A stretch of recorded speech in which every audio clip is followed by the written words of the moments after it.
pinakausap ko, pinapunta ko si Kapatid Jared JB doon sa mga nag-Bible study sa akin doon. Pinakausap ko, pinag-discussion ko, pero hindi debate. Kasi hindi naman po nagpatawag ng moderator. Naipit po sila, hindi nila natutulan yung mga argumento, hindi nila na-refute. Isa na doon yung leader ng Born Again, yung missionary ng Mormons. Yung sa Baptist po ay umalis, tumakbo po.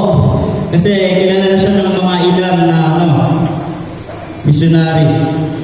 At yung isa pa po dito, kasama po doon yung INC, nagpadoktrina din ako, ay nung napanood ko sa movie na Felix Manalo, tinignan ko, in-observe ko, magkahiwalay po ng lalaki at babae, at maganda ang kanilang kapilya, pero nalaman ko doon, ang tinuturo nila sa Yesu Cristo ay tao lang.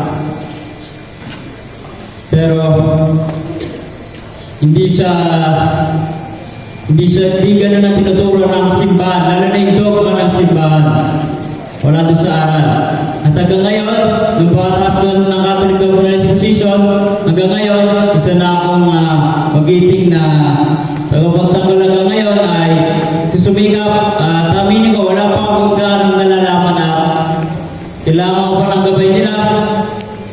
At hanggang ngayon ay nakapokus ako sa pagiging mabuting mamamayang Pilipino at bilang alipin ng Diyos, kasi walang alipin na mahigit pa kaysa sa kanyang Panginoon ng alipin.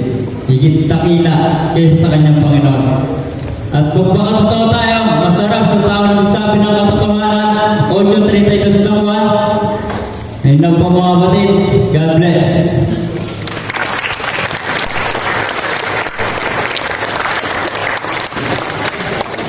Yan, salamat sa Diyos sa inyo mga kapatid.